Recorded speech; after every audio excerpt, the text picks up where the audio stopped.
Joshua chapter 10. Adonizedek, king of Jerusalem, heard that Joshua had captured and completely destroyed Ai and killed its king, just as he had destroyed the town of Jericho and killed its king. He also learned that the Gibeonites had made peace with Israel and were now their allies. He and his people became very afraid when they heard all this, because Gibeon was a large town, as large as the royal cities and larger than Ai, and the Gibeonite men were strong warriors. So King Adonizedek of Jerusalem sent messengers to several other kings: Hoham of Hebron, Piram of Jarmuth, Japhiah of Lachish, and Debir of Eglon. "Come and help me destroy Gibeon," he urged them, "for they have made peace with Joshua and the people of Israel." So these 5 Amorite kings combined their armies for a united attack. They moved all their troops into place and attacked Gibeon. The men of Gibeon quickly sent messengers to Joshua at his camp in Gilgal.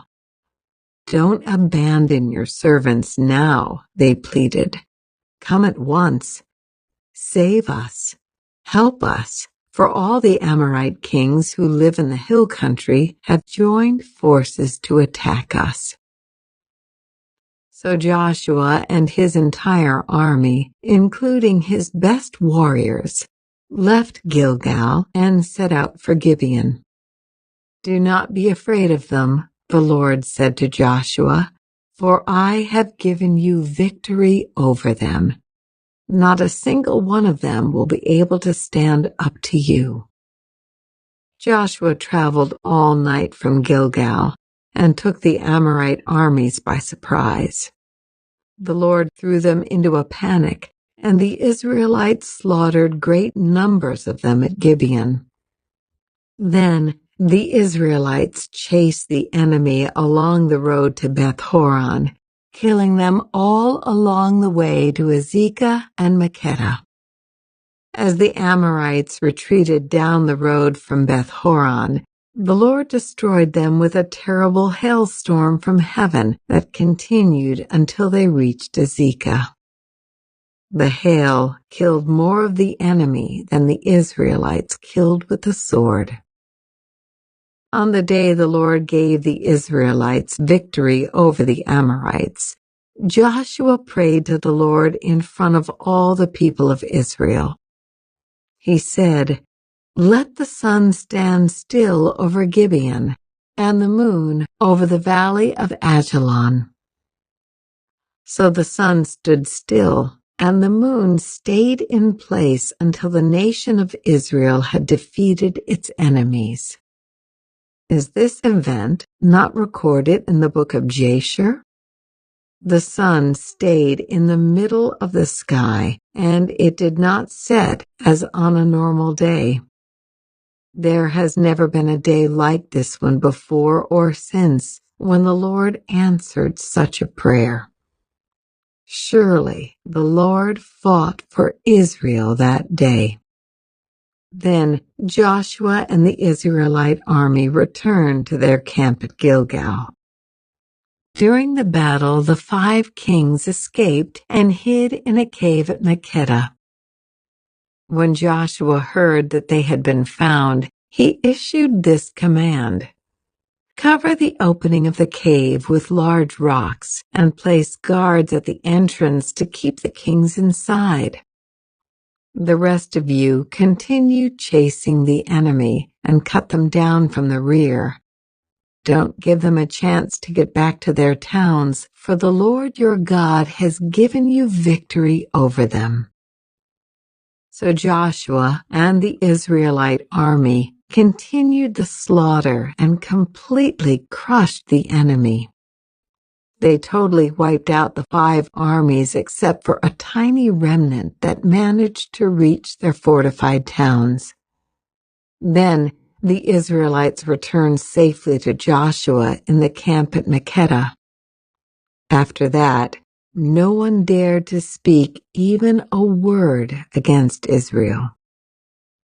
Then Joshua said, "Remove the rocks covering the opening of the cave and bring the 5 kings to me." So they brought the 5 kings out of the cave, the kings of Jerusalem, Hebron, Jarmuth, Lachish, and Eglon. When they brought them out, Joshua told the commanders of his army, "Come and put your feet on the kings' necks." And they did as they were told. "Don't ever be afraid or discouraged," Joshua told his men. "Be strong and courageous, for the Lord is going to do this to all of your enemies." Then Joshua killed each of the 5 kings and impaled them on 5 sharpened poles, where they hung until evening. As the sun was going down, Joshua gave instructions for the bodies of the kings to be taken down from the poles and thrown into the cave where they had been hiding. Then they covered the opening of the cave with a pile of large rocks, which remains to this very day.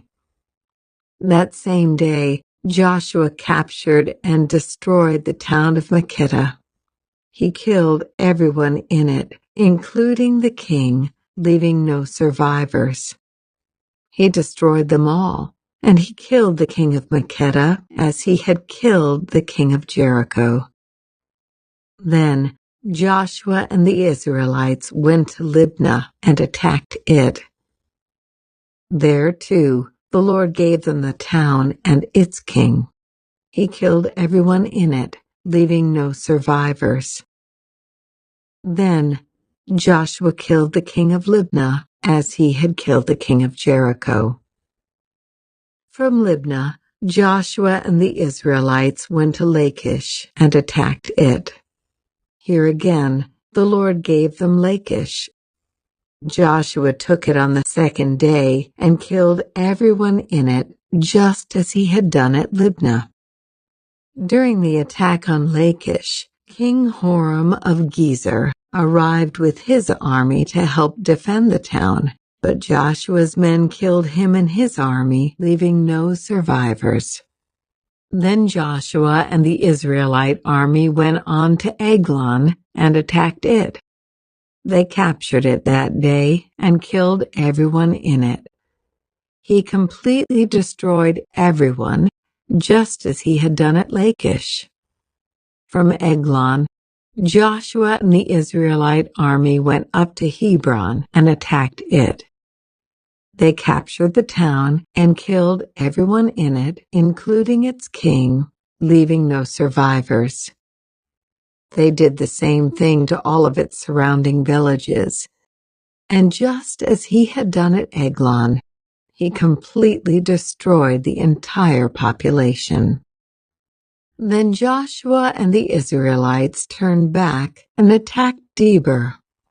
He captured the town, its king, and all of its surrounding villages. He completely destroyed everyone in it, leaving no survivors. He did to Debir and its king just what he had done to Hebron and to Libnah and its king.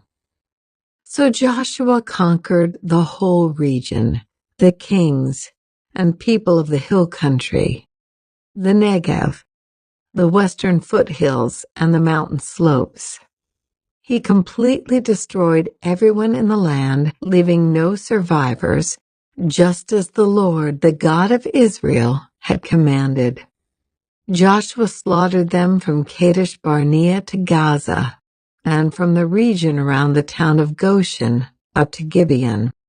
Joshua conquered all these kings and their land in a single campaign.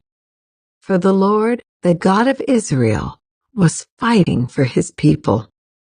Then Joshua and the Israelite army returned to their camp at Gilgal.